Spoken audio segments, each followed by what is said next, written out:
listening to the Sisters in Loss podcast, a faith-based grief and loss podcast for Black women, where you will hear stories of miscarriage, infant loss, stillbirth, and infertility to learn there is a testimony in tragedy.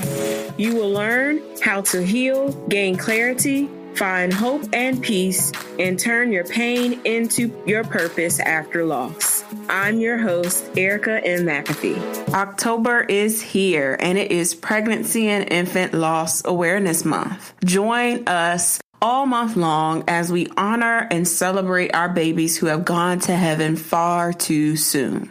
Welcome to episode 117 of the Sisters in Loss podcast. Have you heard of the term male factor fertility? Male factor infertility can be caused due to low sperm production, abnormal sperm function, or blockages that prevent the delivery of sperm. Also, illnesses, injuries, chronic health problems, lifestyle choices, and other factors can lead to male factor infertility. Today's guest shares her recurrent miscarriage story and journey where her husband is experiencing secondary infertility by the way of male factor. Tamika Henderson had miscarriages in 2016, 2017, and 2018, and it became so routine, she knew she was miscarrying. After consulting with a fertility doctor, she found out her fertility was due to male factor, which was shocking because her husband already had 2 children. In this episode, she takes us back on that journey towards healing and her next steps in her fertility treatment journey. This episode is for you to listen to if you've never heard of male factor fertility and how it affects a marriage. Here is Tamika Henderson. So thank you, Tamika, for being on the podcast. Thank you for having me. So I'd like to begin with you sharing a little bit about yourself and what you do. Okay, so to pay the bills, I actually am an administrative assistant, but within me, I'm a painter, I'm an artist, I'm a photographer, writer. I'm all in the arts department. I'm 39, I'll be 40 in December, so a lot of fertility issues. My goal has always been 40. It's okay, as long as I'm pregnant before I turn 40, I'm good. So that's where I am right now. Take us back on that journey and talk to us about your infertility journey from when you started to try to conceive up until now. Okay, well, I got married in 1998 when I was 18 years old, and I was married for 15 years, never got pregnant, wasn't really thinking about getting pregnant, but once I got divorced at, 33, then it became evident, like, I'm getting closer to 40. I'm okay as long as I have a child by the time I'm 40, but I've just wasted, well, at that point, I didn't say wasted. I've just come through 15 years and haven't had a child yet. And then I didn't meet him. I reunited with my current husband. We were together for maybe a year, and I actually got pregnant for the first time. And so all of my fears that I ever had about having a child stopped then, because I would look at other people. I would actually look at TV shows, and there would be so many problems with pregnancy that I kind of shied away from wanting to have a child. I was like, there's so many problems that you can have having a child. I'm not even interested. But when I actually got pregnant, all those fears just went away, and it was like I was at war for my child. It was only day one of finding out I was pregnant, and I was all for having this child. And then so we did the first, it was in July of 2016. We had our first doctor's appointment. Everything was fine. They said I was about 9 weeks at that time. Had our first OB appointment, and that went well. But by the time we came back for the sonogram or ultrasound, I'm not sure which one, it's all still kind of new to me with that part. They were clicking around, clicking, doing their clicking on the screen, and they're all up in the ovaries and stuff. And they say they don't hear heartbeat. So at that point, this is my first time going through the whole experience. I'm like, okay, you just don't hear it right now. It's okay. Then they started to explain that it may have been a miscarriage. So then my heart sank, of course. And at that point, I went straight into prayer mode. Like, this isn't going to happen. God, you said that I would be fruitful and multiply. You said there would be no miscarriage. So they sent us to another room, And they gave me options like they always do. You can either let it pass on its own or you can, I don't know, I don't even know what the other choice was. But I told them I would wait. So I took choice C, which was to wait. And from then on, I just went into prayer mode. I went into war for my child. And whatever I had to do, I was looking up how to prevent miscarriage, all the things that the books say to do, eat your beets and all of that. So I did all of that. And then still maybe a week later, we ended up having a miscarriage. And 6 months later, got pregnant again. Same thing happened. I found out maybe on the weekend, and by the following week, same thing, a miscarriage. And then the next January, got pregnant, found out on a Friday. By that Monday, I was miscarrying again. So it's been, I say then I had one more this year, but by that time, I said, I'm not going to any doctors. I already know what's going on because we never made it past that first initial period. It was enough for a pregnancy test to say that we were pregnant, but by a couple of days later, I would miscarry. So I knew what was going on. I still carried on about my day, went to a TED Talk. I knew what was going on. I didn't want the pressure or the pain or the grief to really sink in. So I didn't go to the doctors. I didn't experience all that all over again. With the second miscarriage, that's when I reached out to Shady Grove Fertility, and they were able to do testing and found out it wasn't me, actually. It was my husband, who his sperm was low or had low motility. And our options was IVF at that time, and he was kind of reluctant to do it. So it took us until this year to actually come around to doing it, and we were in the process of doing it before I spoke to my pastor. And he prayed over us, and I was maybe in February. And at that point, I was one appointment away from getting the medication for IVF. And so with him praying over us, in my mind, I said, okay, God, so we're not going to have to do IVF at all. Before the next appointment, I'm going to be pregnant. Of course, that didn't happen. So then my thing was, okay, well, then that means that the IVF will be successful.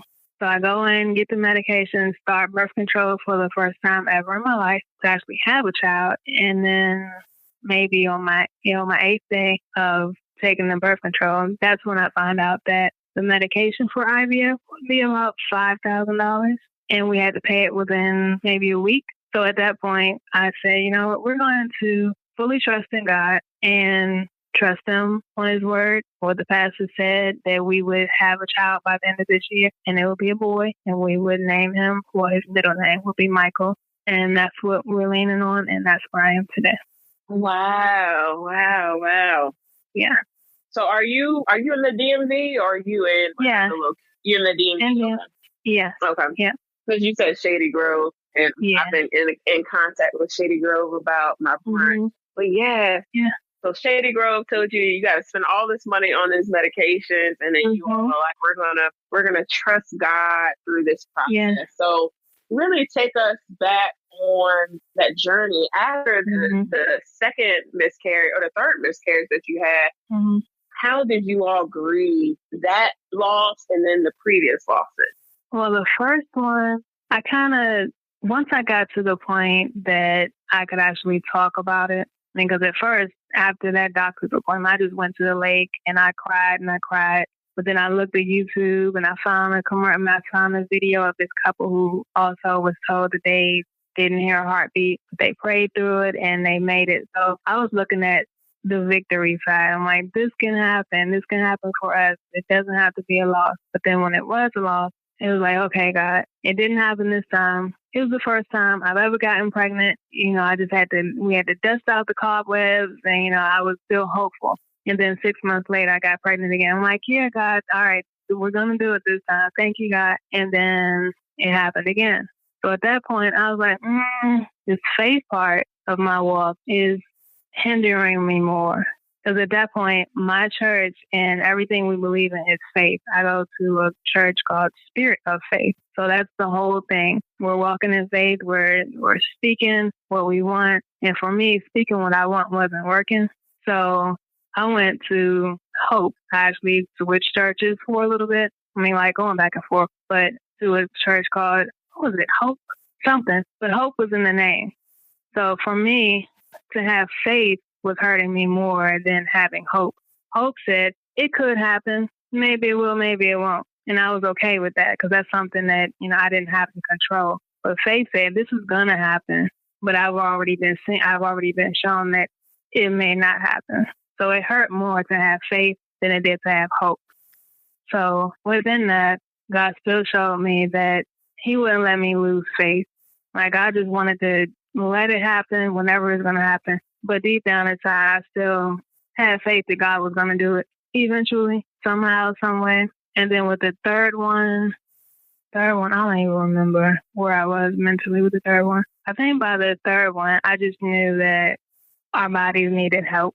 So it wasn't anymore about faith or hope anymore. It was just about the natural. Like I told my husband, we have to do this IVF because I don't want to have another miscarriage.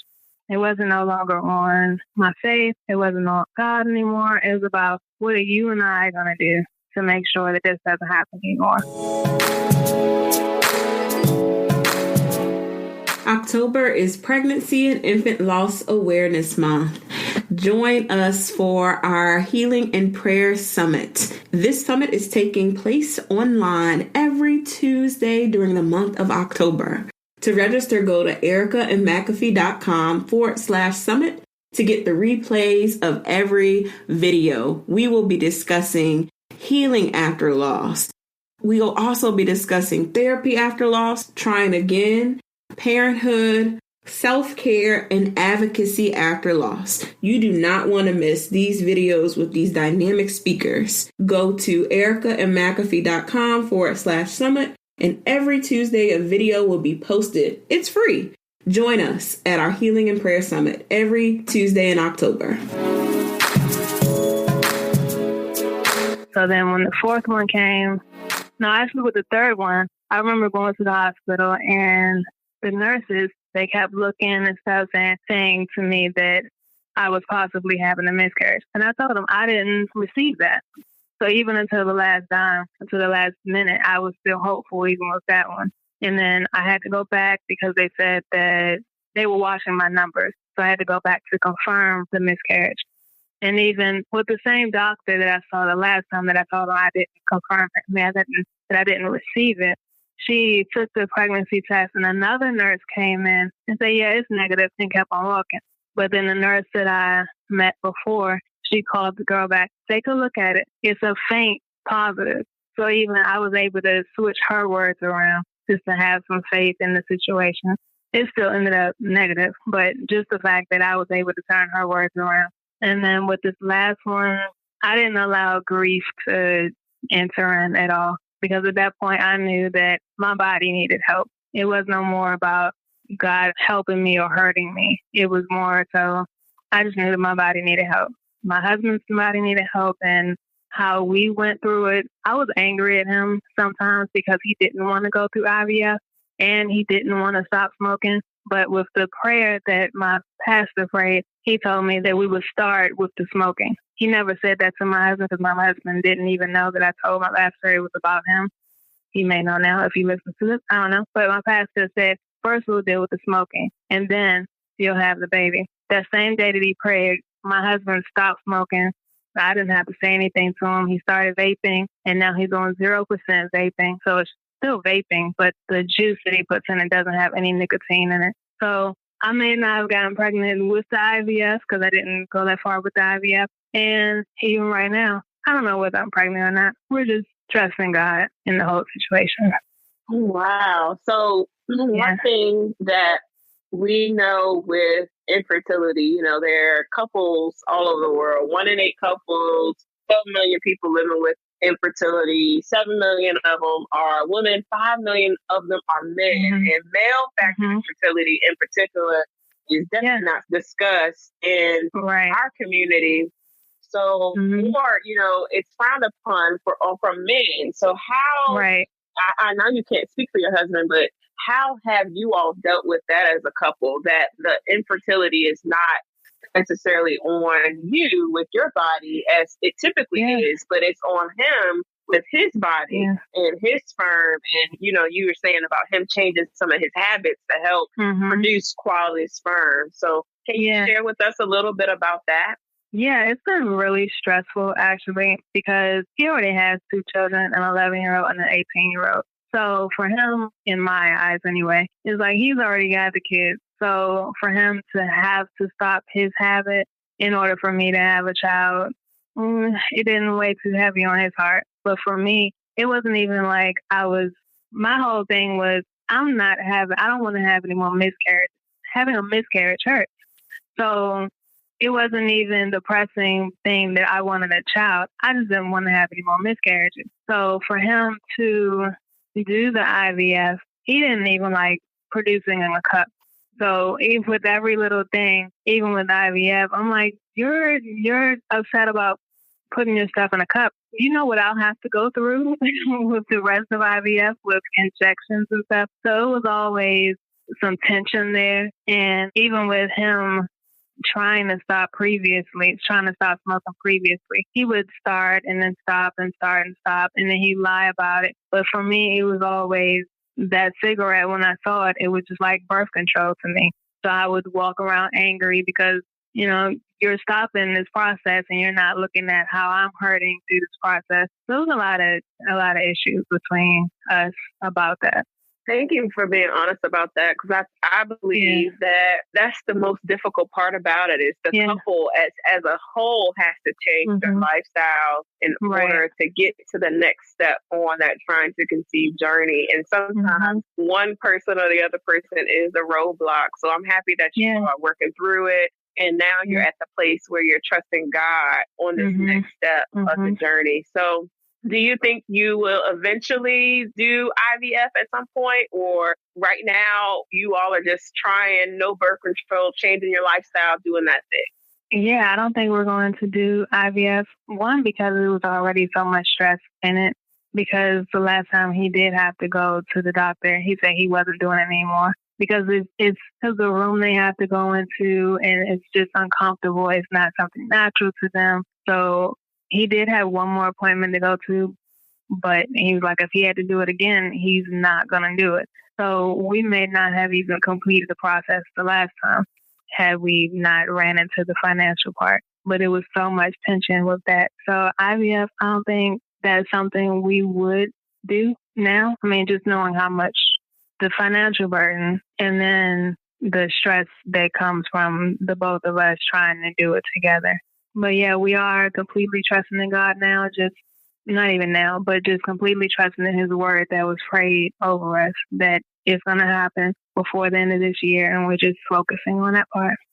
Awesome. So what are some things that you're doing? You know, you've kind of talked about some things that your husband's doing as far as some lifestyle changes. What are you doing to prepare your heart and your mind and your womb really to carry a baby? Yeah, so I've completely stopped eating out as much. Well, I won't say completely, because I did eat out like twice this month, but I used to eat out a lot. So just preparing my mind to cleanse my body, not eating out, not doing the fast food, drinking way more water. Drinking water every day now. I mean, all day now. And my mind, I just wrote a book. It's a journal. So it's a journal. It's a daily journal to connect me with my future child. So not necessarily focusing on when am I going to have a child, when am I going to have it, when it's going to happen, but more so connecting as if she was already here, or as if I know that he or she is already coming.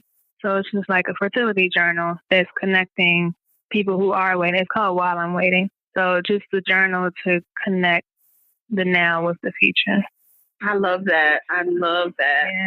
Yeah. It's such a great idea for women who are waiting, is to write and journal and just think about and write to your future child that's coming. Yeah. Because then you can read those letters while the baby is in your womb and while you're carrying them. So, I love that idea. That's such a great idea. And it's cathartic too to really get it out, especially because you know that's something that God has promised you, and it's the desire of your heart. So what are some tools and some resources that you have used on this trying to conceive journey? My main tool actually was Instagram, because I started a fertility Instagram page, and then I found this whole TTC community just watching people going through their successes and their failures, it helped me on a daily basis.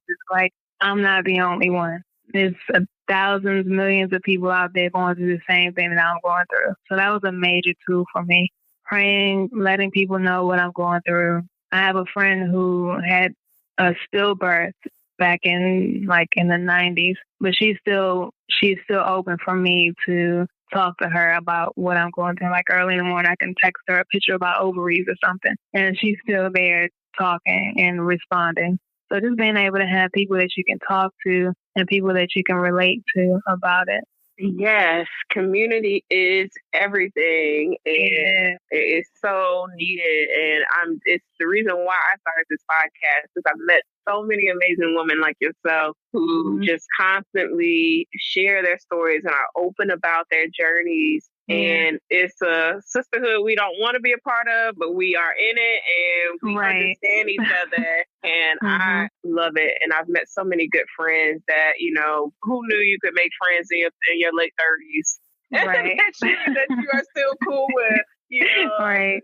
It's crazy, but I love it, and I encourage everybody who's listening, if you're not a part of any of the communities that are on Instagram, you definitely join the Sisters in Loss community at sistersinloss.com. So, what encouraging words can you leave the listeners here who are on there trying to conceive and they're in the wait for their baby and their promise from God?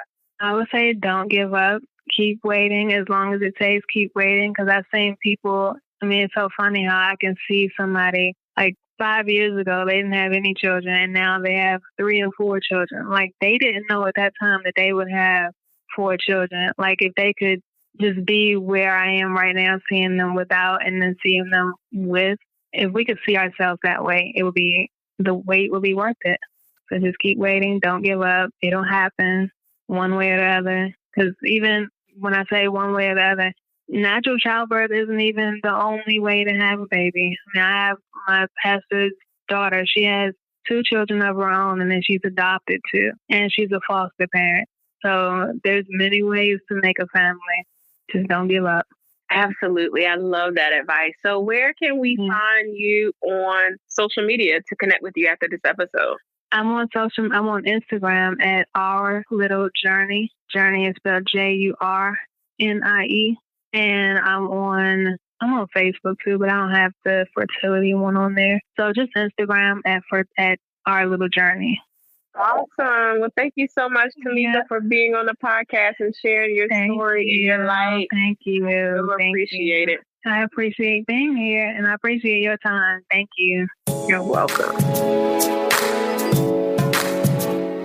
Thank you so much for tuning in to today's episode. For show notes, go to ericaandmcafee.com/podcast. Have you joined the Sisters in Loss online community? If not, join us online at sistersinloss.mn.co. That's where you get all of the tools and the resources and freebies from each of the episodes. I can't wait to talk with you all in the online community. If not, until next time, we will see you next week.